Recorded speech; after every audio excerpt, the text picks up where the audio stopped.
Kalau ditanya sekarang aku pengennya apa, aku cuma pengen jalan-jalan. Aku pengen liburan. Aku pengen keluar dari rumah ini. Aku pengen healing, aku pengen refreshing, tapi gak ada yang ngajak keluar. Sepi, aku pengen jalan-jalan toh. Pulang kerja sudah capek, ngelihat istri di rumah ternyata pengen jalan-jalan, gimana dong? Ya itu mungkin istrinya itu sehari-hari di rumah terus. Iya mungkin. Ya kan, dan sudah berbulan-bulan tidak diajak jalan ya mungkin gitu. Lah tapi kalau misalnya kita sibuk cari uang misalnya, loh saya nggak ada waktu jalan-jalan lah. Ya. Saya harus membiayai kok. Ya makanya suami itu kerjanya bukan hanya sekedar cari uang gitu loh. Dia juga harus memperhatikan orang yang di rumah ya, istri yang bersih-bersih di rumah ya kan, masak, menyiapkan segala macam, ngurus anak kadang-kadang ya kan. Semua yang dikerjakan itu serba pekerjaan-pekerjaan yang tidak remeh dan tidak mudah. Ya sekali-sekali ya pengen diajak jalan-jalan ya itu wajar lah kalau sekali-sekali kan. Asal jangan tiap malam kan.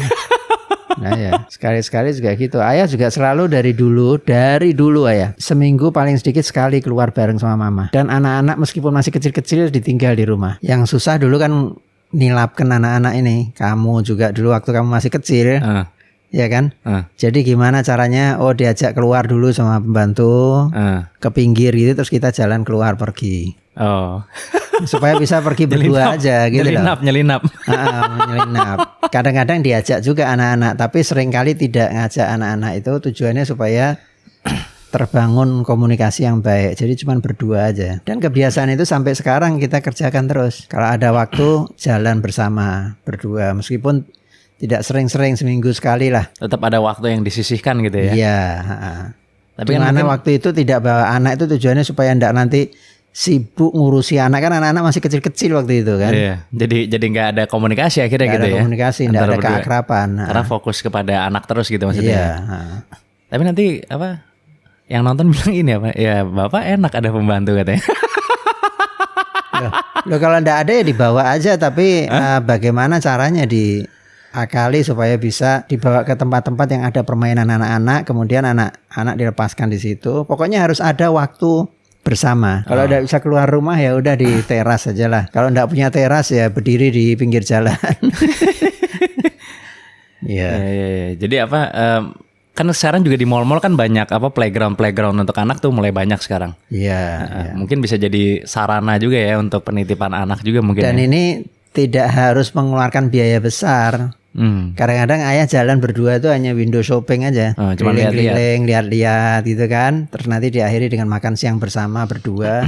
Habis makan siang pulang. Udah gitu aja. Jadi tetap harus diluangkan waktu gitu ya? Harus ada waktu, harus. Tapi lebih dahulu tanggung jawab atau meluangkan waktu itu? Oh ya, tanggung jawab finansial harus nomor 1. Nomor 1 berarti? Iya, ndak ada keuangan ya repot juga di rumah kan. Orang mau masak ini itu kan. Berarti kalau misalnya memang ya kerjaan saya tidak bisa saya untuk jalan-jalan. Kalau saya nanti jalan-jalan uang saya nggak ada, nanti rumah makan apa misalnya. Itu ya gimana? Ada orang yang begitu ya kan, ada yang begitu. Ya kalau memang nggak bisa begitu ya pokoknya adakan waktu untuk duduk berdua aja. Apa misalnya anak-anak ditidurkan dulu baru berdua ngobrol, cerita-cerita gitu bisa juga. Tetap harus ada ibaratnya date ya gitu ya, kencannya gitu ya. Ada, ya gitu. Ya itu sama-sama untuk mengurangi kejenuhan. Suami kan juga kerja itu juga jenuh, bukan tidak jenuh. Jangan dikira enak. Tapi kan mungkin apa karena udah begitu seringnya ngobrol misalnya kan, saya mau ngobrolin apa lagi udah bosan. Cari ada. Kalau gitu gimana ya? Ya boleh ngobrolin apa sembarang masalah rumah juga bisa, masalah rumah ini, atau bicara tentang rencana-rencana ke depan. Apa nanti misalnya ini sudah sebentar lagi puasa. Terus habis puasa lebaran kita kira-kira mau kemana misalnya gitu kan, gitu. Ada aja yang bisa dibicarakan kalau suami istri itu. Ada sih, kalau cocok komunikasinya sih ada sih. Pasti selalu ada. Cuman kan sering aku juga lihat misalnya orang sama pasangannya misalnya ya cuman main HP doang misalnya. Itu kan sering sekali sih aku lihat sih kalau itu. Ya kalau sekarang kan, kalau dulu kan ayah ndak ada HP ya, jadi kan jadi ya mudah sekali lah untuk Tapi kalau sekarang ada HP ya sementara HP ditaruh dulu lah. Ah gitu ya? Iya, sisihkan waktu meskipun hanya sebentar untuk ngobrol-ngobrol. Terserah cerita apa aja. Yang bikin lo laku di pasar jodoh is emotional availability. Ternyata 7 tahun lalu tuh I really work hard untuk bisa punya financial freedom, comfortable. Ya.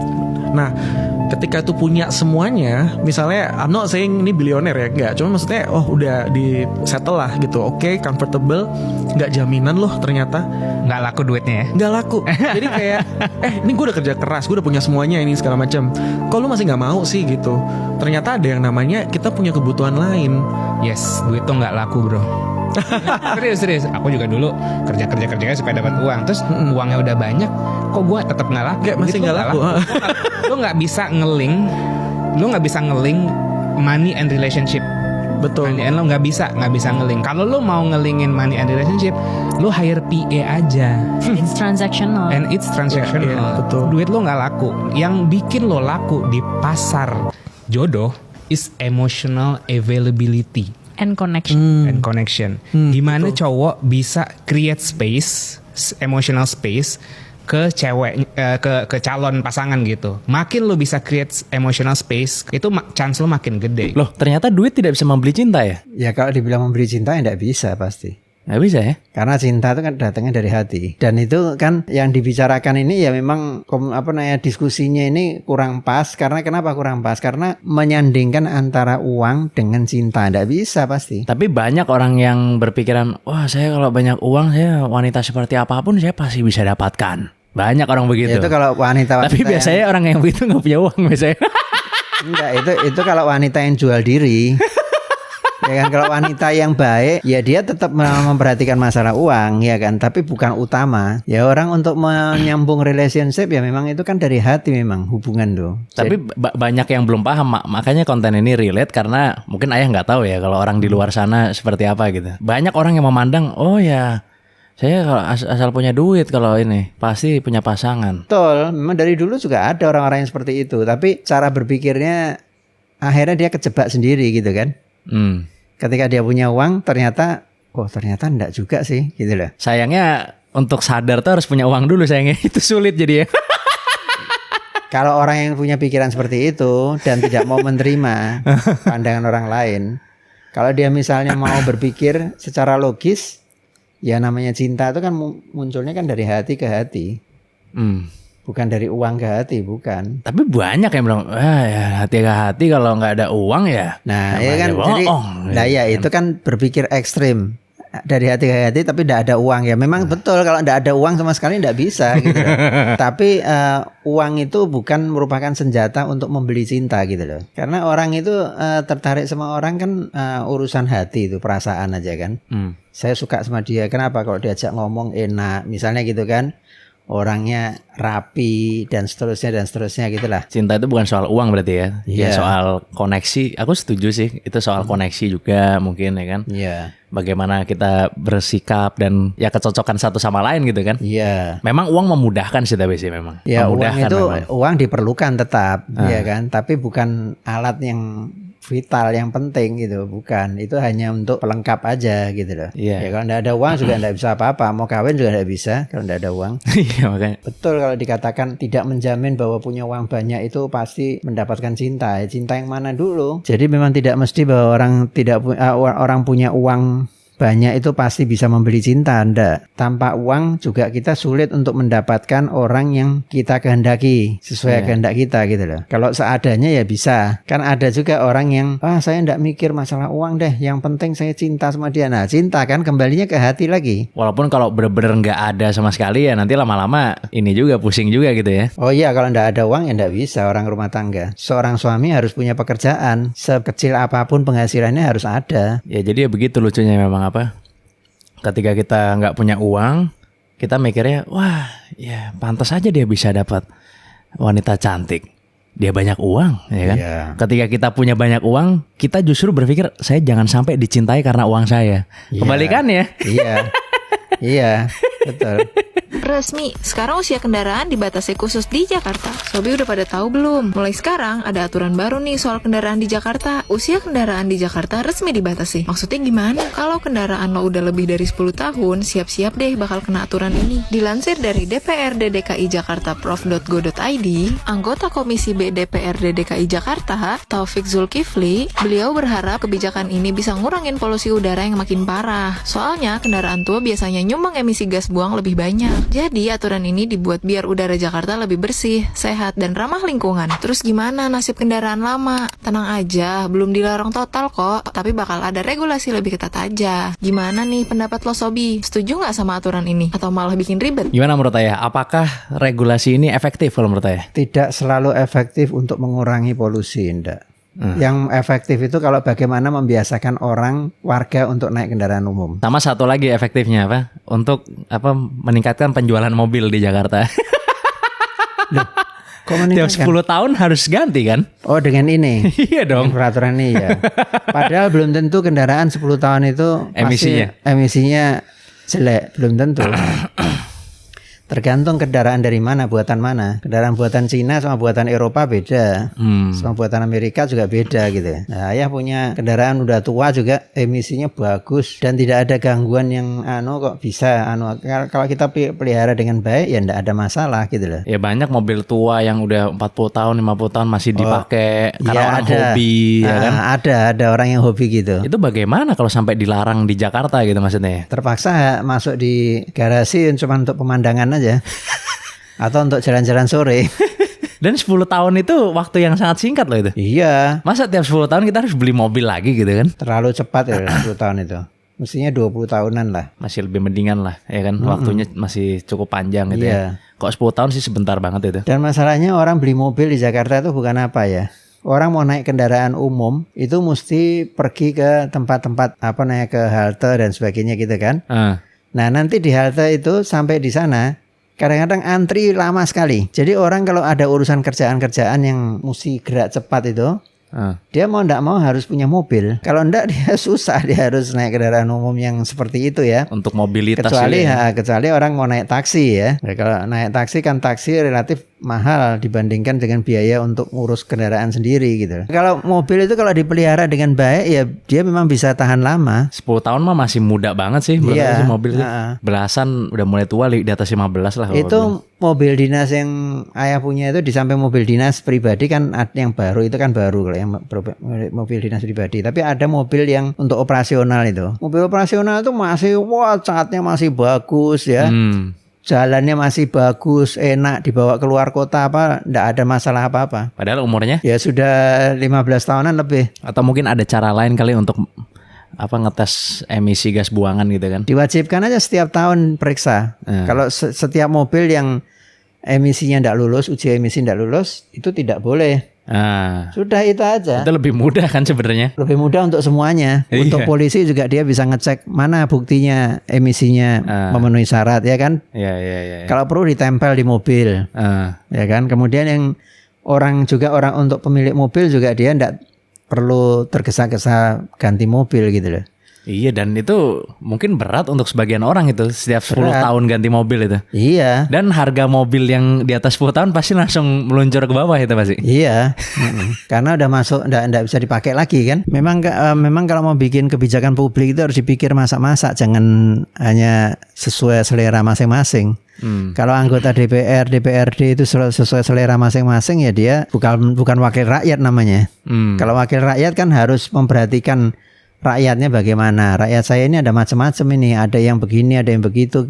Harus dipertimbangkan. Tapi sekali lagi ini belum dijalankan 100%. Mungkin ini baru wacana kan, biasa kan kalau di Indonesia kan begitu memang kan.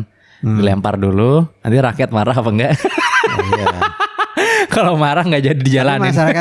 Masyarakat kita kan cuek kadang-kadang. Nanti begitu diberlakukan baru orang protes. Enggak, tapi kalau ini sih kayaknya harusnya marah sih. Kalau misalnya emang diberlakukan sih. Ya belum tentu, tapi ya orang kita kadang-kadang ya itu Ayah bilang diem aja, begitu dilempar diem aja, begitu diputuskan demo di mana-mana. Soalnya penyumbang polusi paling besar yang aku tahu ya itu dari pabrik di sekeliling Jakarta sebenarnya. Ya. Bukan dari mobil. Ya Ayah dengar juga begitu, bukan dari mobil.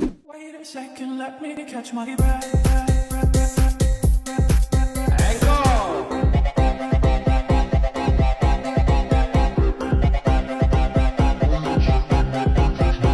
Jadi ini sebenarnya ada tren yang lagi berjalan di TikTok yang namanya tuh tren cowok mah nggak pernah serius. Terus habis itu dikasih lihat pas cowoknya serius gitu maksudnya. Emang cowok nggak pernah serius ya tapi? Enggak juga lah. Banyak yang bercanda katanya maksudnya. Ya kalau untuk refreshing ya biasa lah. Karena orang laki itu biasanya relatif lebih stres ya. Kehidupan di luar tuh keras sekali. Jadi dia ingin melepaskan stresnya itu dengan macam-macam. Membuat sesuatu hal-hal yang menarik perhatian orang banyak gitu kan. Atau yang nyeleneh-nyeleneh gitu. Atau lucu-lucuan, bercanda-bercanda gitu ya. Iya, Kebanyakan laki emang lebih sering bercanda memang sih tapi. Lebih ya, senang karena bercanda. stres itu. Karena stres. Jadi menurut saya laki kebanyakan bercanda karena stres itu ya. Iya. Udah capek serius kali maksudnya ya. Iya. Karena di kantor kan ada istilahnya itu, di kantor dimarah sama bos, di rumah dimarah sama istri. Terus di mana lagi itu dimarah sama siapa lagi gitu ya, ada itu. Ada. Nah, yang waktu sekolah dimarah sama guru gitu-gitu ya. Iya gitu. Sampai meninggal dimarah terus berarti. Meninggal ketemu malaikat dimarah sama malaikat. Ya jadi akhirnya kadang-kadang mereka ingin bercanda itu untuk melepaskan stres yang ada di ini gitu kan. Istilahnya berlaku seperti orang bodoh gitulah. Iya kan, yang dilakukan itu kan seperti seolah-olah seperti bodoh gitu. Kadang-kadang konyol gitu ya maksudnya. Iya, konyol ya. I'm doing a no-buy for 2025 and my rules are extensive, very extensive, so buckle up. Number 1, no new clothing, period. Jadi sekarang di Amerika lagi ada tren no buy list 2025. Ini menurut aku trennya cukup bagus karena orang-orang mungkin udah merasa mereka banyak yang overconsumption sehingga mereka kayak bikin list gitu di tahun 2025 apa yang gak bakalan saya beli lagi. Contohnya misalnya baju biar gak kebanyakan baju. Saya gak bakal beli baju di 2025 atau sepatu misalnya. Jadi dia bikin list biar gak kebanyakan belanja di tahun 2025. Gimana menurut Ayah? Menurut Ayah ya memang persediaan di rumah gak usah banyak-banyak lah. Sepatu kadang-kadang ada orang yang sepatunya sampai Puluhan. 10 ya kan. Nah, cukup sepatu untuk ke kantor satu sama sepatu untuk olahraga. Kalau itu saya juga 10 sepatunya. Nah iya makanya udah nggak usah beli lagi kan. Karena keadaan ekonomi nggak bagus. Ya kan. Kan orang tuh yang paling over itu kalau orang laki itu biasanya sepatu, dasi, ya kan. Kemeja gitu ya. Ya kemeja malah nggak begitu, mereka tidak begitu senang sih. Tapi kaos misalnya gitu-gitu kan, jaket. Nah itu dibatasi kira-kira sesuai dengan ininya. Kadang-kadang karena sudah lama meskipun masih bagus, udah kasihkan orang aja gitu kan. Karena supaya mengurangi ini, karena mau beli yang baru lagi. Bagus dong berarti beramal loh itu. Bagus sih, kan? untuk itu bagus. Untuk amalnya itu bagus ya kan. Tapi artinya melakukan penghematan juga penting. Karena situasi ekonomi ini ke depan memang kurang bagus sih. Ekonomi dunia itu tidak baik. Kecuali kalau di Indonesia nanti bisa ada kebijakan-kebijakan yang membuka jalan yang memang selama ini belum terbuka di Indonesia untuk meningkatkan ekonomi Indonesia. Kan masih banyak sebetulnya kan peluangnya di bidang pangan, sandang itu besar Indonesia masihan gitu loh. Tak lihat-lihat ini ya, memang sekarang tuh banyak sekali terjadi overconsumption gitu ya, di mana orang beli hal-hal yang dia nggak perlu sebenarnya, tapi dia beli terus gitu. Menurut aku tren ini bagus untuk membatasi diri kita sendiri gitu. Walaupun belum tentu di jalan. Walaupun belum tentu dijalankan ya, tapi ya. Iya. Sama aja kayak resolusi kan. Iya. Nggak semuanya menjalankan. Ya bagus dibikin list begitu. Ayah setuju banget tuh. Orang membuat begitu untuk membatasi diri. Dan itu panjang tulisnya tuh biasanya. Apalagi Amerika ekonominya sekarang lagi ancur-ancuran kan. Maksudnya walaupun ekonomi nggak hancur sekalipun, ya memang sebaiknya kita jangan berlebih-lebihan dalam berbelanja kan. Memang ya pasti. Ya kan. Kadang begini kalau orang yang overconsumption ini, dia nggak mikir ini barang bisa dipakai jangka panjang apa enggak, nggak dipikir sama dia biasanya. Jadi misalnya, oh ya ini bagus, ya udah beli aja. Taunya dia pakai sekali doang. Bener itu. Aku pernah juga sih ngalamin begitu, pernah aku, ya kan.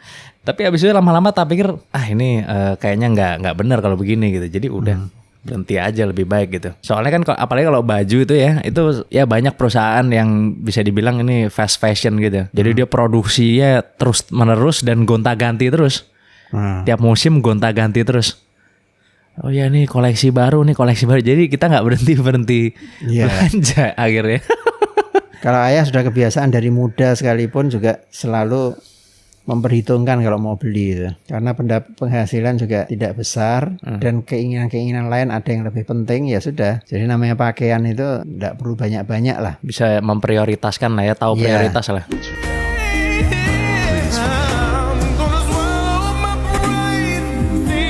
Jadi sekarang lagi ada tren yang namanya set beige mom, yaitu tren buat makain anak-anak itu pakaian-pakaian yang warnanya estetik gitu maksudnya.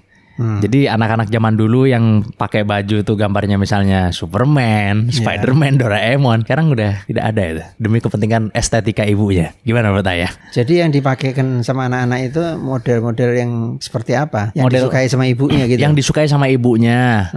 Terus kadang-kadang pakai model-model baju yang bajunya orang dewasa. Misalnya apa ada kemeja misalnya yang biasa dipakai orang dewasa tapi versi kecilnya pakai bayi. Gitu-gitu. Ya itu sebetulnya kan mengganggu kesehatan jiwanya anak. Karena anak itu bukan miniatur orang dewasa. Jadi kalau kita anggap anak itu sebagai miniaturnya orang dewasa, maka kita bikinkan seperti pakaiannya orang dewasa, diantaranya pakaian ya, sepatu dan sebagainya. Jadi kita harus merangsang pikirnya anak itu bahwa dia adalah anak. Dan kamarnya juga dibikinnya seperti kamar orang dewasa gitu-gitu ya. Jadi nggak ada tempelan mainan nggak ada tempelan-tempelan gitu. Dibikin demi estetika gitu. Ya itu tidak bagus. Jadi kita tetap anak itu harus diperlakukan seperti anak kecil. Karena itu ada kebahagiaan dia di situ tuh, ada kesenangan dia. Sama kayak orang dewasa juga gitu kan. Coba kalau orang dewasa dikasih model-modelnya seperti anak kecil gimana rasanya? Ya kan? Tergantung sih, kalau itu ada beberapa yang ya orang enggak normal jiwanya, perkembangan jiwanya enggak normal sehingga terlambat dewasa. Ada orang-orang yang terlambat dewasa itu suka menunjukkan sikap-sikap yang seperti itu. Ngapain pakai baju Upin Ipin misalnya gitu ya? Ya misalnya gitu kan. Nah ini anak-anak juga begitu. Malah sebaliknya anak-anak ngapain nih saya pakai baju orang dewasa gitu. Kalau dia bisa ngomong kali ya. Orang dewasa dia enggak suka. Dia suka yang misalnya ada gambar Mickey Mouse misalnya. Gambar lucu ya. Gambar apa yang lain yang lucu-lucu. Ya kan, modelnya juga lain, berbeda. Tapi trennya kok berubah drastis ya dari zaman ayah dulu. Misalnya kan yang lucu, yang dianggap lucu tuh anak yang pakai baju Mickey Mouse misalnya. Gambar-gambar. Sekarang kok anak yang seperti orang dewasa yang lucu ya? Apa itu tren itu sudah meluas atau mungkin hanya sebagian orang? Udah cukup banyak sih. Ya orang tua harus sadar itu. Sekali lagi, bahwa anak itu bukan miniatur orang dewasa. Zaman dulu, zaman ayah, ada nggak anak pakai kemeja? Jarang, banyak. Ya, jarang ya. Jarang sekali. Sekarang cukup banyak loh kalau ayah ke mall misalnya. Kayak pakai kemeja tapi kecil gitu ya. Kecil, meja tapi kecil, lengan segini doang misalnya gitu kan. Termakan mode di masyarakat kan akhirnya. Dan itu tidak baik gitu lah. Untuk kesehatan jiwanya dia tidak bagus. Dan menyambung ke yang tadi juga ngomong soal overconsumption. Mungkin kalau misalkan kita beli 1 atau 2 masih fine lah ya. Sepatu anak yang paling berapa lama sih anak pakai sepatu kan ukuran kakinya cepet banget numbuhnya pasti. Iya. Ya kan? Itu masuk gak ke overconsumption kalau menurut saya? Dikatakan over itu kalau sampai tidak dipakai ya kan? Sampai disimpan-simpan. Lama-lama setelah disimpan sekian lama, namanya anak-anak kan badannya berkembang, tidak cukup lagi, udah dikasihkan orang. Kan kalau zaman dulu ini misalnya banyak orang misalnya masuk sekolah, udah kasih baju yang gombrong aja biar bisa dipakai sampai lulus gitu kan. Ayo pernah dengar itu kan? Iya. Ada yang gitu. Kalau zaman dulu kan begitu kan kadang-kadang kan. Kalau zaman dulu orang hidup sangat sederhana ya. Buku aja dari kakaknya nanti adik dikasihkan ke adiknya terus ke bawah misalnya gitu kan. Karena situasi ekonomi memang belum maju. Tapi sekarang kan orang merasa bahwa penghasilan sudah agak besar ya. Jadi dia merasa bahwa pengen membahagiakan anaknya maksudnya. Tapi tidak tahu caranya. Ya kan? Jadi kayak misalnya tadi yang pakaian anak-anak seperti pakaian dewasa tapi dalam bentuk mini itu, ya itu pasti mengganggu secara psikologis pada anak itu. Ada masa-masa kecil yang menyenangkan ya. Kayak misalnya ayah masih ingat dulu misalnya dibelikan topi gitu kan sama orang tua. Sekarang kalau lihat fotonya aneh ya, pakai topi seperti ini, tapi kan itu buat anak-anak itu bagus, lucu gitu loh. Maksudnya kalau di usia sekarang pakai topi itu aneh gitu maksudnya? Iya, kita ngelihat, zaman sekarang orang nggak ada pakai topi-topi model gitu, misalnya gitu. Iya. Macam-macam itu. Terus baju model pelaut. Iya kan modelnya. Dan kalau gambar-gambar itu ya seperti itu. Dulu ada namanya Dako-chan namanya. Iya. Ya itu gambar dakocan kadang-kadang, gambar apa lagi gitu. Tapi kita ngeliat anak-anak pakai baju itu tuh pantas gitu. Ya enggak tahu, mungkin ini zaman sudah berubah. Mungkin trennya aja yang berubah kali ya. Kalau memang karena tren aja ya nanti akan berubah lagi pasti. Tapi kalau misalnya ada duit nggak apa-apa. Ya secara psikologis anaknya bilang tadi kan mengganggu perkembangan psikologisnya anak. Jadi anak itu dia harus sadar bahwa dia itu adalah anak kecil. Jangan sampai dia masih kecil tapi dia perasaannya seperti orang dewasa. Menurut ayah itu takutnya akan mengganggu psikologis dari anak Secara gitu. psikologis mengganggu, ya.